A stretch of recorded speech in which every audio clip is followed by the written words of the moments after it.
첫 소식부터 좀 마음이 안 좋은데요. 독립기념일 불꽃놀이 때문에 피오리아에서 큰 불이 났다면서요. 네, 맞습니다.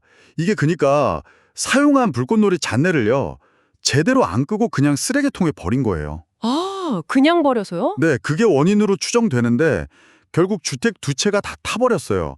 그래서 10분이 집을 이루셨다고 하고요. 아이고. 피오리아 소방국의 그 켄 위어 대대장이라고 있는데 이분이 강조하기를 불꽃놀이 하고 남은 건 꼭 물에다 푹 담가서 꺼야 한다고 캠프파이어 끄듯이요. 그렇죠. 안전수칙이 정말 중요하네요. 이게 합법이고 아니고를 떠나서. 그럼요. 안전불감증이 진짜 위험하다는 걸 보여주는 거죠. 근데 안전 문제가 이것뿐만이 아니었어요. 고속도로에서 도난당한 물탱크 트럭으로 추격전이 벌어졌다고요? 그것도 30마일 넘게요. 네, 진짜 영화 같은 일이 실제로 있었어요.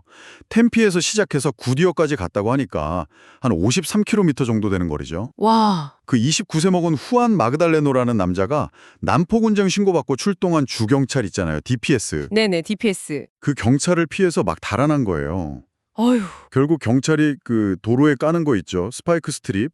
그거 사용하고 나서야 겨우 멈춰 세웠다고 하더라고요. 세상에. 지금 뭐 음주운전이랑 불법 도주 혐의 받고 있다는데 사실 이런 추격전 자체가 다른 운전자들한테는 엄청난 위협이잖아요. 그렇죠. 정말 위험하죠. 네, 그리고 또 경찰 입장에서는 어떻게 이걸 안전하게 멈추게 할 건지 뭐 교통을 차단한다던가 하는 그런 대응 방식도 중요하고요. 여러 가지를 생각하게 하는 사건이었어요. 아, 도로 위도 위험했지만 이게 또 보이지 않는 위험도 있었다고요? 피닉스 지역 대기질이 엄청 안 좋았다던데요. 숨쉬기 힘들다는 분들도 많았다고요. 네, 맞아요. 특히 독립기념일 지나고 나서 그 연모라고 하죠. 뿌옇게 끼는 거. 그게 좀 심했어요. 아, 연기 같은 거요? 네. 그래서 피닉스 아동병원 의사 선생님 말씀 들어보면요. 이런 날씨가 특히 그 천식 같은 거 있으신 분들. 네, 호흡기 약하신 분들. 네, 이런 분들한테는 거의 뭐 간접 흡연 수준으로 해로울 수 있다. 이렇게 경고하시더라고요. 와, 간접 흡연 수준이요? 네. 실제로 그 스카이 하버 공항에서는 시야가 안 좋아서 비행기가 한 50편 넘게 지연되기도 했고요. 아, 진짜요? 이게 뭐 불꿀물이 연기 때문인지 아니면 오존 때문인지 여러 요인이 좀 복합적으로 작용한 것 같아요. 환경 문제가 건강에 바로 영향을 미치는 거죠. 참.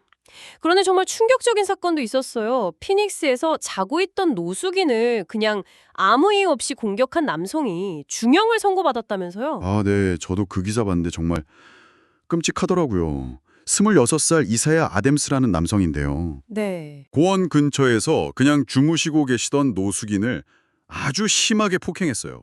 그래서 영구마비까지 오게 만들고 이런 짓을 여러 번 했다고 합니다. 어휴, 어떻게 그럴 수가 있죠?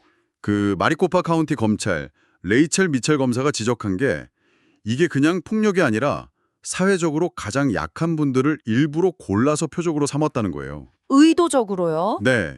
그래서 결국 징역 19년에 보호관찰 4년이 선고됐는데 이 사람이 심지어 가석방 중이었대요. 다른 약물 관련 범죄로. 아, 가석방 중에 또? 네.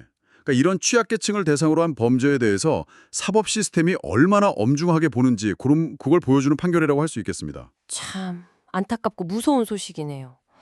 아리랑 반짝 아리랑 반짝 엄마 손길 그대로 아리랑 반짝 아리랑 반짝 하리조나 아리랑 반짝 7월 11일 금요일 오픈합니다.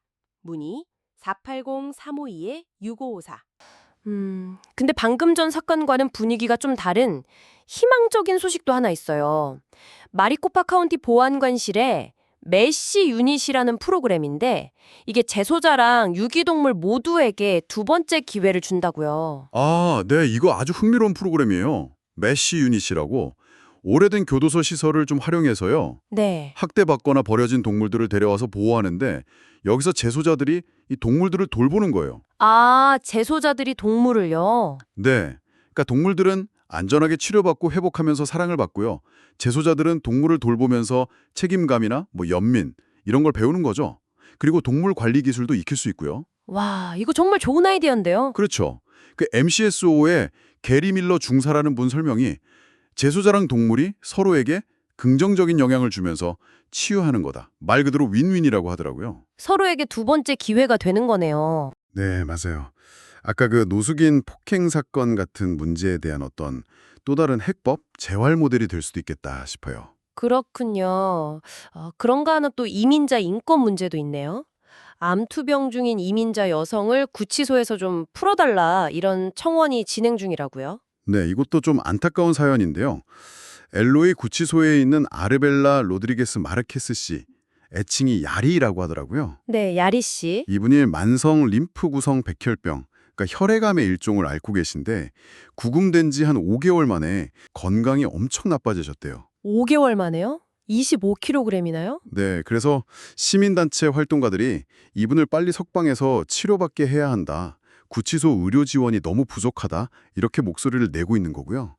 근데 이분은 원래 영주권자 아니었나요? 네, 2년 전에 영주권을 받으셨는데 국경 검문소에서 무슨 이유에선지 구금되면서 그 신분이 취소됐다고요. 그 부분은 좀 복잡한 것 같고요. 그렇군요. IC 입장은 다른가요? 네, 이민세관 단속국 IC 쪽에서는 연방보건서비스단 IACS라고 있는데 거기 감독하에 적절한 의료 서비스를 제공하고 있다 이런 입장이에요. 양쪽 입장이 다르네요. 네, 이게 사실 구금시설 안에 있는 중증 질환자분들의 의료 접근권 문제가 상당히 복잡하거든요. 자, 마지막 소식인데요. 애리조나 하면 또 빼놓을 수 없는 게 산불이죠. 이 산불과 싸우는 최전선 소방관들에게 반가운 소식이 있다고요. 아, 네, 이건 정말 반가운 소식이죠. 애리조나주 새 예산안에요. 산림소방관리국 DFFM 소속 소방관들 임금을 15% 올리는 내용이 포함됐습니다. 와, 15%나요? 네, 사실 이분들 근무 환경이 정말 열악하거든요. DFFM 대변인 말로는 하루에 14시간에서 16시간씩 그 위험하고 힘든 곳에서 일하신대요. 그쵸. 산불 현장은 정말 상상하기 힘들죠. 네. 근데 요즘 애리조나 산불 시즌이 점점 길어지고 또 강도도 세지고 있잖아요. 올해만 해도 벌써 5만 에이커 넘게 탔다고 하니까요. 정말 심각하네요. 그래서 이번 임금 인상은 이분들 노고를 좀 인정해주고 또 인력 유출도 막고 새로 뽑는 데도 도움이 되게 하려는 조치인 거죠. 산불 예방 활동이나 훈련 시설 짓는 예산도 같이 포함됐다고 하고요. 네, 정말 다행이고 필요한 조치였네요.